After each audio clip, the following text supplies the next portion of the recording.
15 millions d'euros. Voilà la somme qu'il a suffi pour mettre Vincent Bolloré et le groupe Canal KO en Afrique. Je ne sais pas si vous êtes au courant de ça, mais pour la première fois depuis beaucoup d'années, le groupe Canal a perdu les droits de rediffusion de la Coupe du Monde en Afrique. Si vous allez dans le bouquet Canal, vous allez vous rendre compte que vous n'avez pas la possibilité de voir les matchs du mondial. Or, les événements sportifs majeurs comme la Coupe du Monde ont toujours été un très gros atout avec lequel Canal a pu, sur le continent africain, asseoir sa notoriété. Et pourtant, un groupe sorti de nulle part, dénommé New World TV, vient de rabattre les cartes. Comment est-il possible qu'une jeune entreprise créée par les gens de la diaspora africaine soit parvenue à mettre KO le leader du marché dans ce domaine-là? On va en parler dans cette vidéo, mais avant ça, je vous invite à écouter tout de suite le petit reportage qui a été fait dessus et surtout, prêtez bien attention au mépris avec lequel la présentatrice se permet de parler de cette entreprise. Cette autre actualité, pour la première fois depuis sa création, le groupe français Canal+ ne diffuse pas les matchs de la Coupe du Monde de football au Qatar. C'est un groupe togolais, New World TV, qui a raflé les droits de diffusion pour toute l'Afrique francophone. La question est de savoir comment une chaîne togolaise a pu remporter l'exclusivité des droits de football à la surprise des professionnels. Élément de réponse avec ce reportage à Lomé au siège de New World TV. Il est signé Emmanuel Sodji et Raphaël Ntali. Dans le monde du sport business, c'est une petite révolution qui vient de se produire avec ce groupe africain de télévision qui envoie au tapis Canal+, le mastodonte français de l'audiovisuel.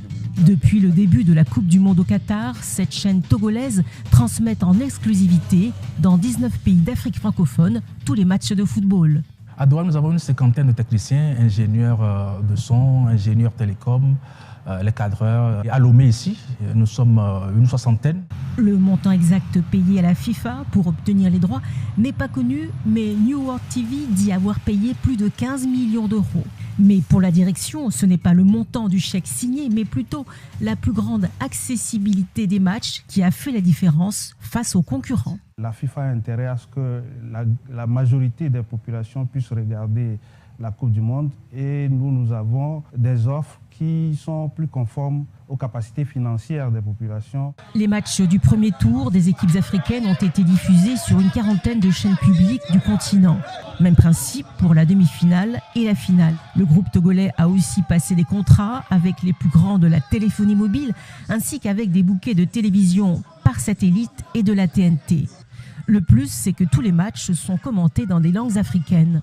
L'ascension fulgurante de cette chaîne, qui a remporté également les droits de retransmission en Afrique francophone de toutes les autres compétitions de la FIFA, intrigue et alimente les fantasmes. Les gens se trompent en pensant que le pouvoir est ailleurs. Cette chaîne appartient à de jeunes africains de la diaspora européenne et américaine qui se sont réunis pour fonder New World TV et avec une politique simple, une chaîne panafricaine pour les Africains. Elle a recruté des consultants foot très convoités comme Basile Boli, Emmanuel Adebayor ou le père de Kylian Mbappé. Au dernier décompte, 13 millions d'Africains regardent les matchs via leur téléphone ou par le biais des chaînes cryptées sous-licenciées par New World TV. Et comme on a parlé de Sadio Mané, comme on a parlé de Karim.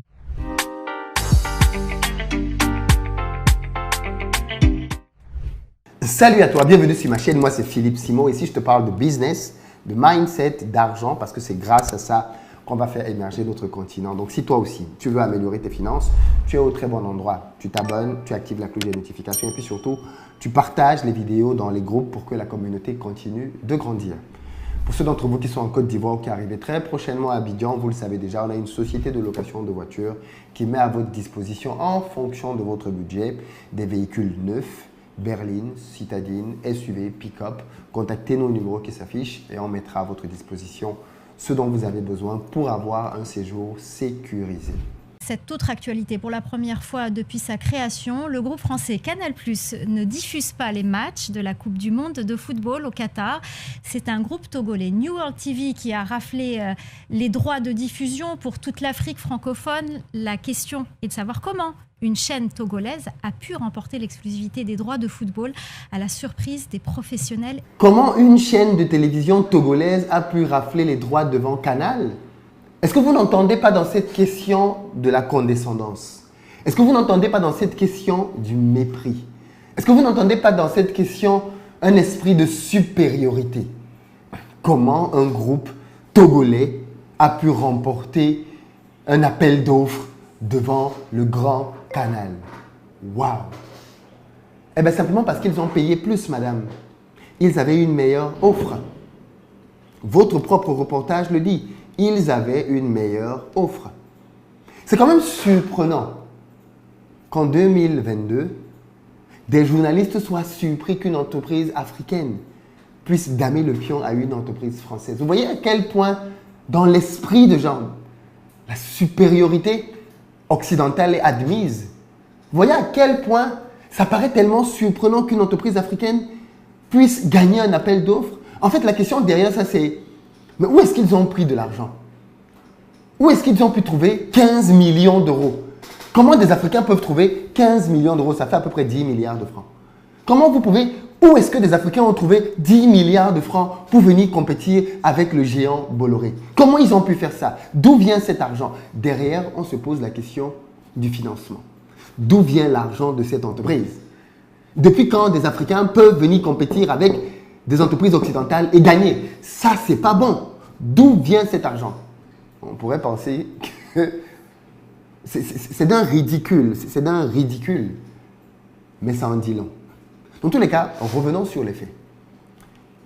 Des jeunes de la diaspora ont décidé de se mettre ensemble pour pouvoir constituer une force de frappe et venir pour lutter dans un domaine très stratégique, mais très négligé des Africains, celui des médias.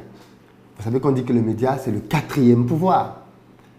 D'ailleurs, vous avez remarqué que quand il y a un coup d'État, l'un des premiers postes que les putschistes veulent récupérer, c'est le poste national, radio, télévision. Pourquoi? Parce qu'au travers de ce poste-là, ils vont pouvoir diffuser leurs médias, diffuser leurs mensonges, diffuser leurs vérités, diffuser ce qu'ils veulent diffuser et tout de suite avoir de l'ascendant sur les populations. Donc, les médias sont un endroit très protégé dans les pays, surtout les pays à risque, parce qu'on sait que celui qui contrôle les médias va contrôler la population. Et il se trouve que dans nos pays, nous assistons à une absurdité qui n'a pas de nom. C'est que les médias qui informent le plus les Africains ne sont pas détenus par des Africains.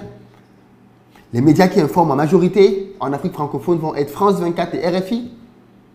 Les médias qui informent le plus en Afrique anglophone vont être BBC. Ce ne sont donc pas des médias qui ont une philosophie africaine. Ce sont des médias étrangers qui influencent l'Afrique au travers de ce qu'ils veulent bien communiquer. Aussi simple que ça. Et d'ailleurs, parfois, ces communications peuvent être dérangeantes. Voilà pourquoi on se rend compte aujourd'hui que dans certains pays, ces médias-là sont soit suspendus, soit simplement interdits. Contrôler les médias, c'est quelque chose de très important. Et je pense que ce que New World TV vient de faire est intéressant à plusieurs égards. Le premier, c'est qu'il démontre qu'on peut battre un géant comme Canal sur le continent. Et on n'a pas besoin de 100 000 personnes. C'est quelques personnes de la diaspora qui se sont mises ensemble et qui ont mis cet argent en commun. Deuxième chose, contrairement à ce qu'on peut penser, 15 millions d'euros, ce n'est pas beaucoup d'argent. Dans le monde du business, ce n'est pas beaucoup d'argent. Et pour pouvoir réunir ces sommes, il faut déjà avoir au préalable des activités qui génèrent cet argent. Voilà pourquoi j'appelle de tous mes voeux la diaspora à être consciente de cet enjeu-là et à se battre pour économiquement peser. Peser dans les pays dans lesquels elle est et peser en Afrique. Si la diaspora a pu se retrouver et mettre cet argent ensemble, c'est bien que quelque part, cette diaspora-là travaille et elle est active. Ce que l'on a voulu entendre derrière comme rumeur, c'était que New World TV, en réalité, ce serait une chaîne financée par le pouvoir. Vous voyez le mépris derrière? Oh, mais en fait, New World TV, c'est une chaîne du gouvernement. Ça suppose quoi? Ça suppose que les Africains ne peuvent pas se mettre ensemble et créer une chaîne qui peut avoir ce type de moyens. Donc, c'est forcément un gouvernement ce qu'on sous-entend aussi, corrompu, qui a créé un média pour pouvoir faire ses louanges. Voilà les sous-entendus derrière. Et comment on peut encore se permettre donc de nos jours d'avoir ce genre d'état d'esprit? Dans tous les cas, le grand groupe Canal a perdu la diffusion, non seulement de la Coupe du Monde masculine, mais aussi la Coupe du Monde féminine, mais aussi des autres prochaines compétitions de la FIFA. New World TV a même raflé les droits du prochain Euro. C'est-à-dire que dans tout ce qui est sportif, New World TV s'est positionné pour devenir l'acteur majeur. Pourquoi? Parce qu'il a compris que c'est au travers du sport que Canal a gagné l'Afrique. Et c'est en battant Canal au niveau du sport qu'il va pouvoir être fragilisé.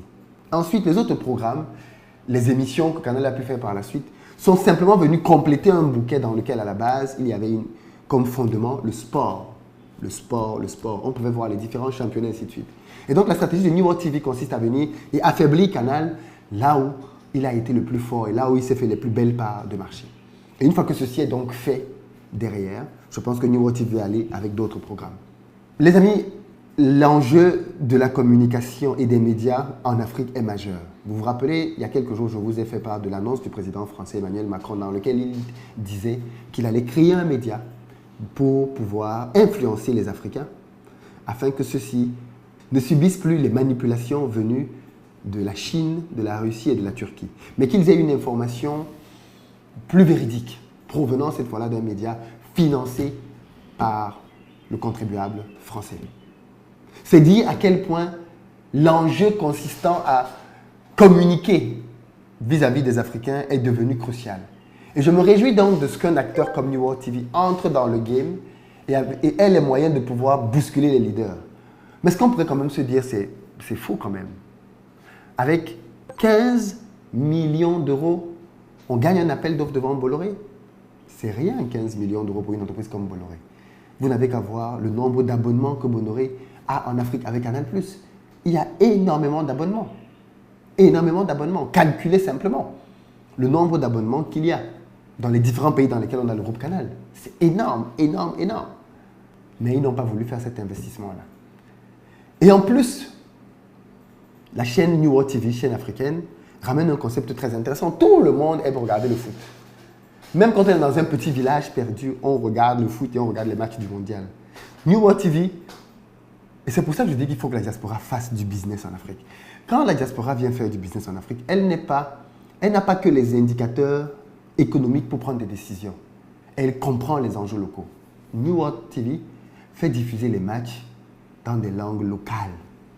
En Bambara, en Swahili, dans les langues locales, dont les gens peuvent suivre les matchs dans l'arrière-pays et comprendre tout ce que le commentateur dit, vibrer au rythme du commentateur. Ce qui n'était juste pas possible avant parce qu'il n'y avait que le français. Et c'est aussi pour ça que c'est important que la diaspora vienne faire du business en Afrique. Parce que quand elle vient, elle n'a pas que l'argent comme objectif, ce qui est le cas des autres. Ils veulent faire de l'argent et repartir. La diaspora, en plus de vouloir faire de l'argent, elle veut développer quelque chose. Elle veut communiquer une valeur, communiquer quelque chose de plus profond. Les prix du bouquet de New World TV sont plus accessibles que le bouquet de Canal. Tout ceci, c'est une leçon, chers amis, chers frères, chères sœurs de la diaspora, à comprendre qu'il n'y a que les Africains qui vont pouvoir développer leur pays. Et arrêtons d'avoir peur. Arrêtons d'avoir peur des gros noms. Qui aurait pensé qu'une chaîne venue de nulle part pouvait gagner devant Canal? Pas beaucoup de monde. Et pourtant, ils l'ont fait. Et de la plus belle des manières. De la plus belle des manières, ils l'ont fait. Bravo à vous. Bon courage pour la suite. Continuez de faire du bon travail.